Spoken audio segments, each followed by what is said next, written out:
Bonjour à tous, c'est Yamiro, j'espère que vous allez bien. On se retrouve pour une toute nouvelle vidéo. J'ai eu envie de vous présenter un de mes decks de cœur. Alors c'est pas forcément un deck méta, mais c'est un deck qui peut faire du résultat, qui est très fort. Et vous êtes d'ailleurs très nombreux à m'avoir demandé cette decklist Inflexipateur Prank Kids. Et bien j'ai le plaisir de vous annoncer que je vais enfin vous dévoiler mon petit deck profile en fait de Adamantipator Prank Kids Inflexipateur Farce Gamin, vous aurez compris. Et je vous propose dès à présent de passer en bas pour découvrir ce joli deck. Alors, tout d'abord, Inflexipateur, on va jouer évidemment l'engine Inflexipateur avec notamment 3 rechercheuses, 3 chercheurs, et on va également jouer 3 analyseurs. Alors, tout simplement, ce qu'on va retenir sur ces cartes-là, c'est qu'elles auront toutes le même effet, c'est-à-dire qu'en fait, quand elles sont sur le terrain, on peut dévoiler les 5 cartes du dessus de notre deck et invoquer spécialement un monstre de type rocher non synthoniseur. Donc attention, faut pas que ce soit elles-mêmes. Ensuite, elles ont un effet qui leur sont propres, c'est-à-dire que l'analyseur, lui, va pouvoir se spé si notre adversaire contrôle plus de monstres que nous. Le chercheur va pouvoir se spé si on contrôle un monstre Inflexipateur sur le terrain. Et la rechercheuse, qui est la meilleure carte de cette engine, va se spé lorsqu'on contrôle un monstre rocher. Donc elle a une condition d'invocation beaucoup plus légère que les autres, où ça risque d'être compliqué. Et ce qui est top, c'est quand vraiment on a les 3 en main, puisqu'on peut norme l'analyseur, spé le chercheur et spé aussi la rechercheuse, et activer ensuite leurs 3 effets. C'est assez extraordinaire. Pour conclure l'engine Inflexipateur, nous aurons le cristal. Donc le cristal Dragite, donc lui c'est simple en fait, lorsqu'il est spé par l'effet d'un monstre Inflexipateur, il nous permet de piocher une carte, donc c'est pas négligeable, et en plus c'est un niveau 4 qui sera très intéressant pour le reste, donc je recommande fortement de... Bon voilà, moi j'en joue 2 parce qu'on a envie de commencer plus ou moins avec cette carte qui est dévoilée par un monstre Inflexipateur. Ensuite, au niveau des hand-traps, je vais juste jouer l'Hurluberlu. Alors, c'est un choix particulier, je vous expliquerai pourquoi. Tout simplement, c'est parce qu'en fait, on va jouer la synchro Inflexipateur vent. Et elle va nous permettre, si on a un monstre vent dans le cimetière, d'activer un effet. Donc, j'ai préféré Hurluberlu à H, mais encore une fois, ça peut changer. Disons que ça peut faire du résultat, ça peut embêter pas mal de decks qui tuto énormément. Ensuite, on va passer à l'engine Prank Kids. Donc l'engine Prank Kids va se jouer essentiellement avec 4 cartes. On va jouer 3 Roche Rigolo Force Gamin et un Lampe Rigolo. Et bien là, en fait, on va tout simplement lancer notre loop avec la Link Mew Mew. Puisqu'en fait, lorsque ce petit monstre est utilisé comme matériel lien pour l'invocation d'un monstre Farce Gamin, eh bien on peut bannir une carte de notre main pour piocher un, et en plus de ça on va pouvoir aller spé un autre Farce Gamin d'un autre attribut qu'on n'a pas invoqué, donc on va invoquer le feu. J'ai décidé depuis peu de mettre la version feu et pas le type eau. Pourquoi? Parce que je vais jouer Lionite dans mon extra deck, et pareil je serai rassuré d'avoir un monstre type feu du coup dans le cimetière. On va passer à l'engine Kwakimeru, qui est ultra intéressant et presque obligatoire dans ce deck Inflexipateur. Alors, pourquoi il est quasiment obligatoire? Tout d'abord, le gardien d'Onyx, c'est un anti-Nibiru, donc en fait, lorsqu'on va pouvoir le spé ou même le norme, si notre adversaire active un effet de monstre, on va pouvoir sacrifier le gardien d'Onyx et on annule et on détruit, donc c'est incroyable. C'est-à-dire que s'il nous déclenche Nibiru et qu'on a le gardien d'Onyx, on peut très bien contrer, annuler Nibiru et l'envoyer au cimetière par cet effet en sacrifiant le gardien, donc c'est vraiment pour se protéger. Comme on le voit, c'est un vrai gardien. Et nous aurons le fournisseur Kwakimeru qui est là pour tuto justement le gardien d'Onyx Kwakimeru. Mais en plus de ça, lorsqu'on l'a en main et qu'un monstre rocher est envoyé de notre terrain au cimetière, il se spé en fait tout simplement depuis la main. Et ensuite, une fois qu'il est spé, en fait, d'une certaine façon, on peut aller tuto le gardien par son propre effet. On va passer à, parce que pas des free spots, mais on va parler de Doki Doki et de Zombie Épidémique. Alors Doki Doki qui est une carte qui va nous permettre en fait d'aller justement chercher le monstre rocher qu'on veut en fonction de son niveau et de son attribut, donc c'est une sorte d'extender. Et le zombie épidémique qui sera là en fait pour booster un petit peu le deck, puisque le but ce sera de le spé avec Alkifibrax, donc vous savez qui spé un synthoniseur, et une fois qu'il est envoyé au cimetière parce qu'on a fait une lien, synchro, tout ce que vous voulez avec, on va pouvoir le respé du cimetière en envoyant une carte de notre main au dessus du deck, et ça peut être hyper intéressant quand on sait que les monstres monstres rochers qui sont dévoilés peuvent se spé ou machin truc. Voilà, c'est hyper intéressant d'avoir au-dessus du deck la carte qu'on veut. Je pense par exemple au monstre Cristal Dragite qui en fait lorsqu'il est dans la main va nous servir à rien globalement, donc on va pouvoir le remettre au-dessus de notre deck, faire un effet d'inflexipateur, le spé et draw 1, donc c'est extraordinaire ce qu'on peut faire, et puis en gros c'est 1+2 lorsqu'on arrive à le mettre en place. Pour la fin de ces monstres en globalité, je vais jouer Dragoon dans le deck puisqu'il va me permettre énormément de me protéger. C'est surtout si jamais, on va dire si jamais je prends beaucoup de hand trap et que je peux pas faire grand chose, eh bien ça me permet au moins de finir en fin de tour avec Anaconda qui va aller prendre l'effet de la magie pour invoquer justement Dragoon par son propre effet. Donc c'est...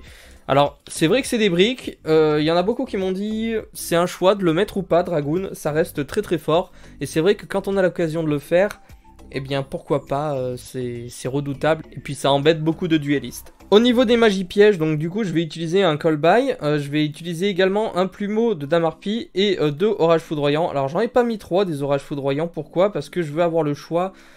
Si jamais j'ai pas réussi à faire un bon tour, que j'ai des cartes sur le terrain, je veux quand même avoir le choix de pouvoir avoir un plumeau qui a aucune restriction et qui me permet de me débarrasser des MP de mon adversaire. Alors que Orage Foudroyant a quand même un prérequis où il faut qu'on ne contrôle rien. C'est vrai que c'est plutôt une carte de go second. Et c'est intéressant aussi de l'avoir dans le deck lorsque justement on perd au dé, puisque c'est un deck qui va vraiment être très très fort lorsqu'on prend la main. Et il faut penser un petit peu au go second, et avec ces cartes là ça peut être ultra intéressant. Le call by évidemment, vous connaissez, il est là pour éviter les hand trap parce qu'on se paie beaucoup du deck, donc ça prend H évidemment. Ensuite, on va jouer la dernière magie de ce deck qui est l'indispensable signe inflexipateur. Là, c'est ni plus ni moins un Monster Reborn pour tous les monstres rochers.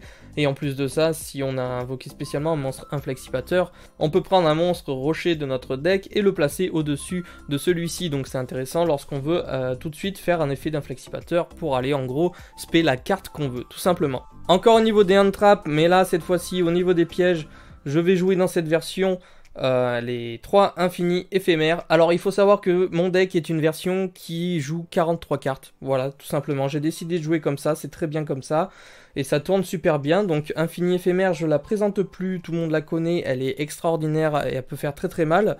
Et pour nous défendre, donc là c'est un choix personnel, mais c'est pour nous défendre ni plus ni moins de Darkholder No More, qui est vraiment une carte extraordinaire contre le deck, puisque lorsqu'on a placé notre combo, c'est vrai que c'est hyper embêtant de prendre un Darkholder No More et de n'avoir aucune protection magie piège. Et bien là, avec les 3 jugements et l'ordre impérial, ça nous permet vraiment de nous protéger de toutes les MP de notre adversaire. Et généralement, après, c'est très très compliqué pour lui de passer le board qu'on aura posé avec l'inflexipateur. En parlant de board, on va désormais passer à l'extra deck, qui est évidemment l'essence même de ce deck. On va commencer avec les monstres inflexipateurs, donc à savoir les monstres synchro. Donc nous avons Raptite, donc lui en fait ils vont tous nous permettre de dévoiler 5 et de faire un effet en fonction. Donc celui-ci peut spé un monstre rocher, qu'il soit syntoniseur ou non, et lui il est très intéressant dans la méta puisqu'il nous permet de dévoiler les 5 cartes du dessus de notre deck et renvoyer autant de cartes de notre adversaire que de monstres rochers qu'on aura dévoilés par son propre effet. Donc il est extraordinaire, et celui-ci qui est un peu plus faible nous permet ni plus ni moins d'ajouter une carte inflexipateur dévoilée à notre main. C'est intéressant quand on n'a pas réussi à sortir tout le potentiel du deck. Alors pourquoi j'ai joué Hurluberlu? Parce que celui-ci, si on a un monstre de type vent dans notre cimetière, et bien pendant le tour de notre adversaire, on peut annuler un effet dans le cimetière, donc c'est extraordinaire. Celui-ci, c'est si on a un monstre haut, ce qui est le cas avec Dragite la plupart du temps, et bien on peut annuler une magie piège, et celui-ci nous permet de respé un monstre rocher du cimetière, donc ça peut nous permettre justement d'aller rechercher le gardien d'Onyx Quackimiru pour aller faire une negate supplémentaire. Au niveau des autres synchros, je vais plus présenter le dragon synchro de l'aile de cristal et le dragon sauvage.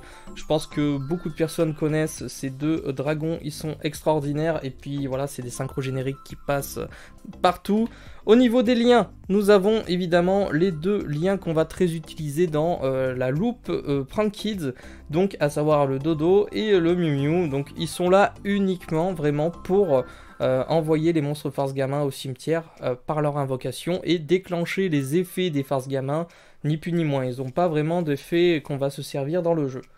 Au niveau des Link 2, j'ai décidé de jouer Crystron Alkifibrax, une IP Masquerena qui va nous permettre de faire pas mal de choses également, et l'Anaconda vert qui va évidemment avec Dragoon. Donc pour Dragoon, celui-ci, en général, on va essayer de chercher à faire une lien durant le tour de notre adversaire en fonction de ce qu'il va jouer. Alors, ce qui est très utilisé généralement, c'est de faire une lien 3 avec la licorne, de défausser 1 et de péter le monstre que notre adversaire a invoqué.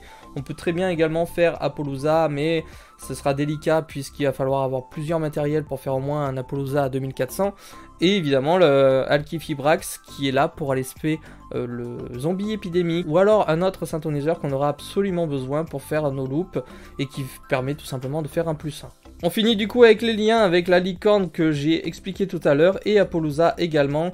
C'est les deux qu'on va chercher à faire avec IP lorsque on les aura pas fait tour 1. Alors la licorne c'est plutôt une carte qu'on va essayer de faire tour 2 avec IP justement, et Apollousa ça va dépendre de ce qu'on a au niveau du board parce qu'on va chercher à la faire d'entrée de jeu pour pouvoir negate tous les effets de monstres de notre adversaire. Au niveau des Xyz, nous aurons le Galant Granit et le Résident des Abysses. Alors là ça va dépendre tout simplement encore une fois. Pour le Résident des Abysses, si notre adversaire joue beaucoup avec le cimetière, ça peut être très intéressant d'essayer de le spé tour 1 pour ensuite déclencher son effet à stand-by de notre adversaire. Et ensuite, nous avons le Galant Granit qui sera ni plus ni moins là pour aller chercher un monstre rocher. Donc en général, on va aller tuto un inflexipateur dont on n'a pas activé l'effet. Donc en général, il va sortir quand on est un petit peu trop court dans notre loop et qu'il nous manque des inflexipateurs pour déclencher le board. La dernière carte de set extra deck, je ne le présente plus non plus, c'est Dragoon, ni plus ni moins, donc vous savez, il est très très intéressant. Et on va le spé grâce à Anaconda la plupart du temps, sauf si on commence avec la magie fusion aux yeux rouges, qui est une brique en fin de compte, puisqu'on va chercher surtout à faire Anaconda en fin de loop. J'ai décidé de vous parler rapidement du side deck, mais encore une fois, vous le savez, le side deck est propre à chacun et en fonction de où vous jouez, contre qui vous jouez, si vous connaissez un peu vos adversaires. Donc moi j'ai décidé d'ajouter 3 Nibiru. Je les ai mis en side, pourquoi? Parce que c'est vrai que ça passe super bien avec un flexipateur, mais si le round 1 on se rend compte que notre adversaire n'invoque pas beaucoup de monstres, ça devient tout de suite une brique. Donc je préfère encore le side lorsque je vois que mon adversaire spam son board et me dire que je l'aurai en main plus tard que le mettre alors que ce sera une brique dès le début. Je vais mettre les kaiju parce que les kaiju tout simplement nous permettent de nous débarrasser d'un gros monstre de notre adversaire. C'est jouer contre Inister, c'est jouer contre pas mal de petits decks, notamment lorsqu'on veut se débarrasser d'un dragon sauvage, de pas mal de choses. Voilà, ça peut être hyper intéressant aussi de l'avoir en side à quelques occasions. J'ai décidé de mettre des cartes un petit peu anti-magie, donc avec le parfum anti-magie et le cyclone cosmique, donc là qui va être pour Main Mystique, et après du coup pour tous les decks qui vont jouer full magie ou qui vont spammer de magie. Ensuite pour faire du go second, j'ai décidé de jouer 3 à forces égales qui fait le taf, et à chaque fois que je les side, je l'ai eu en main, combiné du coup avec le plus du tout gouverneur des ténèbres qui est redoutable également. Ça peut faire énormément de dégâts, je l'ai sorti à un tournoi où j'avais le plus du tout gouverneur des ténèbres, ensuite orage foudroyant, et ensuite j'ai pu faire énormément de choses avec les cartes que vous voyez juste là. Après il faut évidemment les avoir en main et les decide au bon moment. Et voilà les amis, c'est à peu près tout pour ce deck inflexipateur farce gamin. Donc c'est un deck très très fun, il est même plus que fun puisqu'il fait du résultat. J'ai pas été déçu, j'ai joué récemment à 2 tournois, j'ai réussi à faire un top 4 et faire du résultat également sur le second. C'est un deck qui peut embêter encore beaucoup de decks méta, même s'il fait pas partie des decks les plus représentés, voire pas du tout. Mais pour moi il a un énorme potentiel malgré la ban de Dragon Block. Et il peut surprendre, il peut faire très mal, et c'est un deck que j'aime beaucoup parce qu'il a énormément de capacité de retournement de situation et il est capable de placer des boards assez consistants, voire beaucoup plus consistants que certains decks méta, et rien que pour ça, c'est hyper intéressant de le jouer. Évidemment, je vous laisse me donner votre avis sur ce deck et même sur les archétypes qui sont présents à l'intérieur. Dites-moi tout en commentaire, n'hésitez pas à liker la vidéo et à vous abonner si c'est pas encore fait. Je vais vous laisser là pour cette vidéo, j'attends vos retours, c'était Yamiro, ciao les potes.